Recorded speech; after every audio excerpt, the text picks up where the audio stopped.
हम लोग ये सोचते हैं ईमानदारी से किया है, ईमानदारी से सब कुछ मिलेगा, लेकिन नहीं, ईमानदारी से किया है लेकिन बेईमानों को मिलता है। कोर्ट में पहुंचता है मामला, मैं कोर्ट में भी ये चीज़ कहती हूँ। आप एक दिन बैठते हैं, सुनते हैं, आगे डेट बढ़ाते हैं, डेट पर डेट देते जाते हैं। वही मतलब मूवीज में सुना था तारीख पे तारीख, रियल लाइफ में भी देख लिया तारीख। जो सरकार न्याय नहीं कर सकती, जिस देश का बादशाह न्याय नहीं कर सकता, उस देश में रहना उसका बेकार है, उसको उस पद से हटाना ही बेहतर है।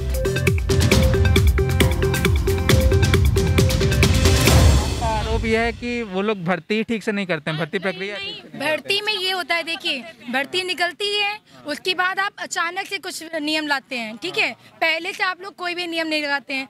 उस भर्ती में जितना गैप मिलता है, जो भर्ती तुरंत होती है 10-15 दिन में, आप बोलते हो कि 15 फरवरी को बोल रहे थे आपकी सभी को 25 फरवरी तक आप सभी को नौकरी मिल जाएगी जिनका 90-97 क्वालिफाइड है, ठीक है। आपने वो चीज़ की, लेकिन उसी में आप बताते हो घोटाला हो रहा है, लोग कोर्ट कचहरी यही सब चलता रहता है। 2.5 साल में मौका मिल गया घोटाले का, और वो घोटाला सिर्फ घोटाला नहीं, महा घोटाला में कन्वर्ट हो जाता है।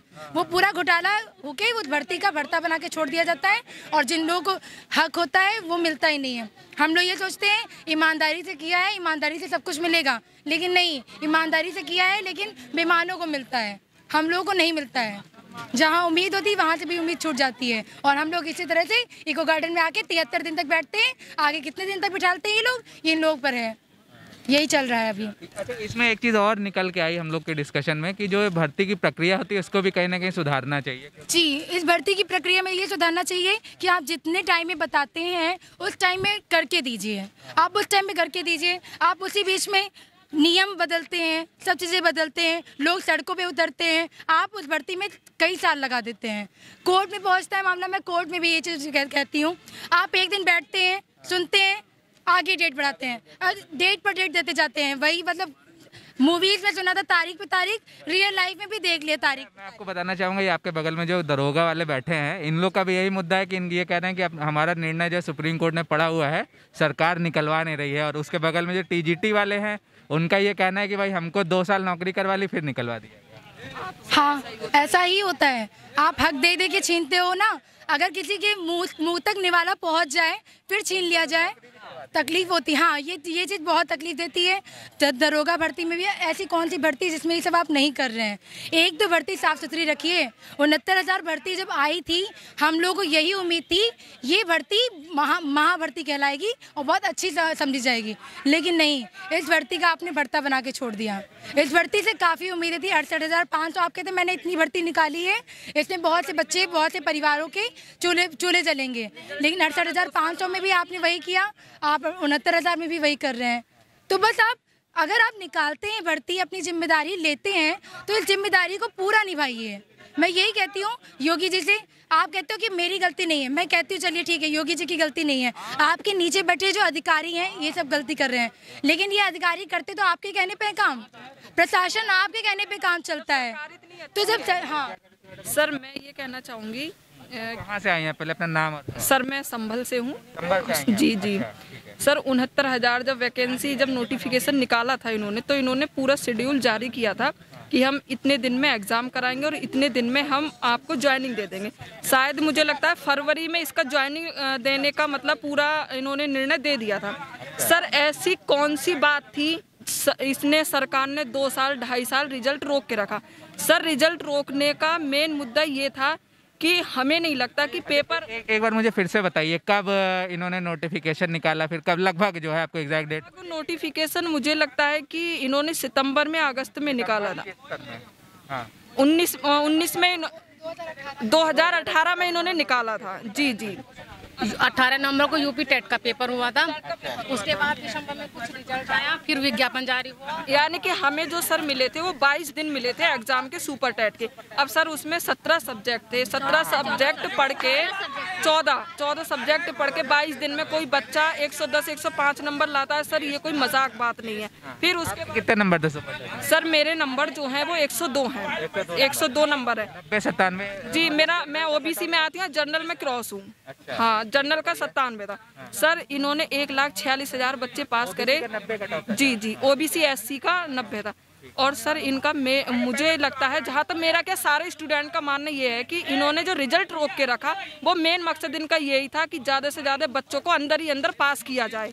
सर 1,46,000 जो बच्चे हैं वो रिजल्ट रोकने की वजह से ही वो बड़े हैं। फिर इन्होंने 3 नंबर खैरात में दे दिए। सर उनका कोई मुद्दा ही नहीं था, जब सर इतने ईजी वो क्वेश्चन थे कि हर बच्चे के वो मतलब क्वेश्चन थे, मतलब सही थे।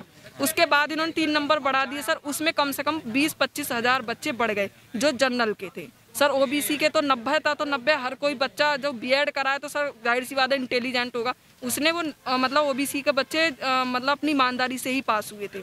और बीएड वाले अधिकतर, और बाकी जो बीटीसी और ये डीएलएड किए हुए थे उनकी एकेडमिक मेरिट ज़्यादा होती है, तो सर इसीलिए वो बीटीसी करते हैं। सर इन्होंने अंदर ही अंदर इन्होंने घोटाला करा, ज़्यादा से ज़्यादा बच्चों को पास करा। सर इनकी भर्ती में सब ऐसे सर कट ऑफ इन्होंने 60-65 पहले नहीं लगा सकते। बहुत बताती है कि हमने आंकड़ों में 1,37,000 भर्ती पूरी, लेकिन वो सिर्फ आंकड़ों में ही है, रियल में तो कुछ भी नहीं है।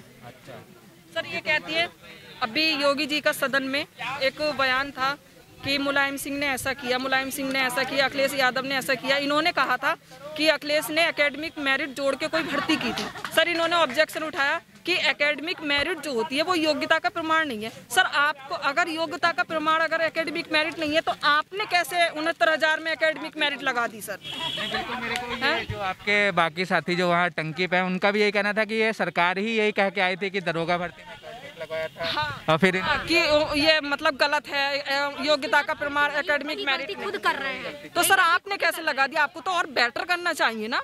हम तो ये जानते हैं कि सर जब देश का मुखिया इतना अच्छा होना चाहिए कि जनता उससे डरे, उसके डर से कोई ऐसा काम ना करे। आपका तो डर गया भाड़ में।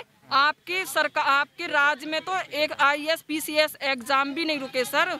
अंजू कटारिया जो थी सर, उसने बताया था कि हम 5 साल से IAS PCS का एग्ज़ाम जो है आउट करवाते हैं, और इसका जो है बनारस में सर LT का एग्ज़ाम हुआ था हिंदी का और सोशल साइंस का। सर अंजू कटारिया ने पेपर आउट कराया था, जहाँ की 15 दिन 20 दिन पहले से ही कोचिंग वहाँ बच्चों को दी जा रही थी। अब सर इसमें जो पढ़ने वाले बच्चे हैं मेहनती, सर कैसे कैसे पढ़ते हैं, उनके पेरेंट्स कैसे कैसे पैसे देते हैं। सर बाहर रह के भी पढ़ते हैं। एक्चुअली मैं भी बाहर रह के पढ़ती हूँ।